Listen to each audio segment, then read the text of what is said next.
हर खबर का सच, हर पल आपके साथ। चाहे शहर की हलचल हो या गांव की बड़ी चुनौती, हम हैं वहां जहां खबर बन रही है। SN24 न्यूज, हर सत्य सीधी बात। ना किसी से हम डरते हैं, ना किसी को डराते हैं। जो सच है वही दिखाते हैं। सूरत नगरी समाचार पत्र व वेब न्यूज। आप देख रहे हैं लोकप्रिय चैनल सूरत नगरी समाचार पत्र व वेब न्यूज। सरकार ने NEET-PG एडमिशन के लिए कट ऑफ में बड़ा बदलाव किया है। SC/ST OBC कैटेगरी के लिए क्वालिफाइंग परसेंटाइल को 0 कर दिया गया है, जिससे -40 स्कोर वाले उम्मीदवार भी काउंसलिंग में शामिल हो सकते हैं। जनरल और EWS कैटेगरी के लिए कट ऑफ 50th से 7th परसेंटाइल तक कम कर दी गई है और स्कोर 276 से 103 हो गया है। ये बदलाव स्वास्थ्य मंत्रालय के 9 जनवरी 2026 के पत्र के बाद लागू हुआ है और 2025-26 अकादमिक सेशन के लिए तीसरे राउंड की काउंसलिंग से जुड़ा है। यह अस्पष्टता आपको सूरत नगरी की टीम दिखा रही है। पब्लिक के साथ भी इस पर विचार विमर्श कर रही है। पब्लिक का एक ही रिव्यू आ रहा है कि गवर्नमेंट अब मनमानी कर रही है, अंग्रेजों जैसा व्यवहार कर रही है। उसके मन में जो आ रहा है वह कर रही है। उसका परिणाम अलग भी हो सकते हैं, लेकिन उसका गवर्नमेंट के नुमाइंदों को कोई परवाह नहीं है। ऊपर भरोसा ज़्यादा लोग करते हैं, लेकिन अब ये समझ के चलिए कि अगर -.40 में आएगा OBC और SC/ST और इसमें जनरल का उसमें कोई कैटेगरी 800 नंबर में से जो माइनस पॉइंट रहेगा, माइनस पॉइंट में से उसमें से लोगों को आखिर अगर MBBS और सर्जन बनेंगे, आखिर इसमें उनके मरीजों का क्या होगा।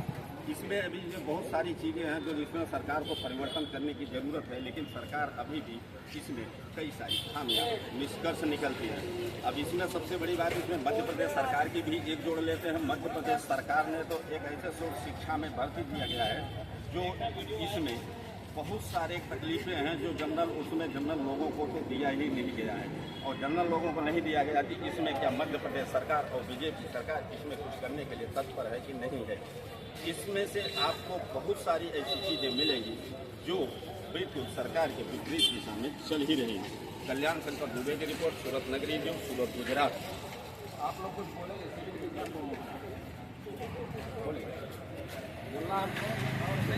नॉलेज ही नहीं, मैं तो ऐसे आया सिविल की जो स्थिति है वो सही है नहीं नॉलेज है। मैं अंदर कभी देखा ही नहीं। मैं तो एक मेरे फ्रेंड का ये भाई साहब से लीजिए, भाई ये भाई साहब को देखिए, भाई साहब बोलना है आपका। बोलिए, सिविल की स्थिति क्या है? सिविल की स्थिति इस समय जो भी है ये हम सबको दिख ही रहा है। हाँ। और इस पर आप लोगों ने यहाँ कई लोगों से सवाल भी करे, कोई बोलने के लिए तैयार नहीं। क्योंकि होता ये है ना, जब हम किसी चीज़ के लिए आवाज़ उठाने की बारी आती है तो उस पर क्या होता है कि लोग बोलने से कतराते हैं। और यहाँ की जो स्थिति है, ये आपका जो सूर्य नगरी न्यूज़ है, मैं चाहूँगा कि आप लोग बेझिझक दिखाइए, क्योंकि स्थिति जो है दिन ब दिन बिगड़ती जा रही है। जो सुविधा मरीजों को मिलनी चाहिए, जो हमें मिलनी चाहिए, वो मिल ही नहीं रही है। तो सही बात, टीवी पे कैमरे पे लोग फोटो खिंचवाते हैं एक वैकल्पिक व्यवस्था बनाकर, लेकिन इसकी जो सच्चाई है असल में वो न दिखती है किसी को, न दिखाया जाता है। तो व्यवस्था जो है इस समय परिस्थितियों के विपरीत है। और एक मुद्दा ये है कि जैसे अभी सरकार 2026 में एक नियम 13 जनवरी को लागू किया है। इसमें -.40 SC/ST OBC के लिए, और बाकी 800 में से अगर वो माइनस भी कट ऑफ रहेगा तो भी वो डॉक्टर आगामी हमारे यहाँ पे आएगा, मतलब 5 साल 7 साल 8 साल बाद 2030 तक। इसमें क्या बनेगा? जानकारी नहीं है, अच्छा, इस पर मैं ज़्यादा नहीं चर्चा कर पाऊँगा, लेकिन जो भी सरकार नियम ला रही है उसमें बदलाव की ज़रूरत है। उस पर थोड़ा सा और रिसर्च किया जाए तो ज़्यादा बेहतर है। हो सकता है इससे अच्छा भी। 400 नंबर लाने वाला डॉक्टर बढ़िया होगा कि -40 लाने वाला डॉक्टर बढ़िया होगा? अब देखिए, यही तो सबसे बड़ा विषय है। अभी समय मोदी जी हनुमान जी को पतंग बनाकर उड़ा रहे हैं, लेकिन उस पर लोगों को आवाज़ उठाना चाहिए। कोई आवाज़ नहीं उठा रहा है, कोई कुछ नहीं बोल रहा है। जबकि सबको दिख रहा है, लेकिन बोलने से लोग बच रहे हैं। मोदी जी जो इस समय कर रही है, बीजेपी सरकार जो कर रही है, वो जो कर दे वो उसके लिए अच्छा है। चाहे वो -40 नंबर लाने वाला डॉक्टर अच्छा हो, चाहे 400 लाने वाला एकदम बेकार हो, तो उनके लिए सब बराबर है। जी, बहुत बहुत धन्यवाद। तो देख रहे हैं यहाँ पे सब कुछ यही है कि सिविल के बारे में अगर हम जानकारी लेने वाले हैं कि आगामी आने वाले 5 सालों में आखिर मोदी सरकार इस पे क्या करने वाली है। हालांकि हम यहाँ के डीन से बात करने की कोशिश करेंगे कि अगर उनकी उस पर क्या राय है। अगर वो बात करते हैं तो हम आपको जरूर यह बात सुनाएंगे। कल्याण शंकर दुबे की रिपोर्ट, सूरत नगरी न्यूज़, सूरत, गुजरात। आपका नाम क्या है? मेरा नाम लल्लन बिंद है और इनका खुद का भी एक बताऊँ आपको। और दूसरी बात है कि एक मेरठ में कांड हुआ है, सोनू मुझे मालूम है, जिंदा जला दिया गया, इंसानियत मर गई है। जो मुझे मालूम है, एक इंसान दूसरे इंसान को इस तरह से जो कांड हुआ है, ये बहुत ही दर्दनाक कांड है। आप समझिए, वो एक इंसान को जिंदा जलाया गया है, बहुत ही ये दर्दनाक घटना है। इस पर कहाँ सरकार क्या कर रही है? इस पर सरकार को एक्शन लेना चाहिए। किसी इंसान को अगर जिंदा जला दिया जाता है तो प्रशासन क्या करेगा? वो हाईकोर्ट मानता है छोटे समाज का, इसलिए इस तरह से काम हो रहा है। क्या यही उत्तर प्रदेश में हो रहा है? उत्तर प्रदेश तो सुशासित राज्य है जिसमें योगी सरकार है। योगी सरकार बोलती है कि जो बेटे हमारे यहाँ सुशासन है, तो सुशासन को क्या लेकर?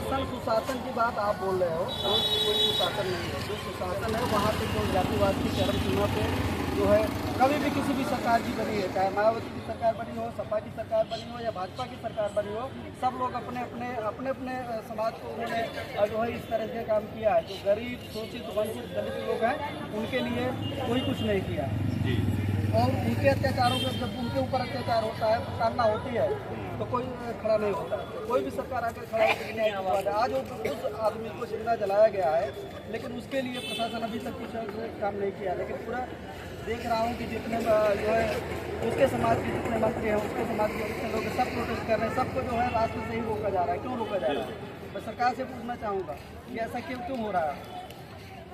तो इसमें आपको क्या लगता है, किसके बाबत इसमें लफड़ा हुआ था? उसमें क्या सरकार इसको दबाने की कोशिश कर रही है? अब इस चीज़ का यही तो बात है, जांच का विषय है। इसमें सरकार को जांच करनी चाहिए।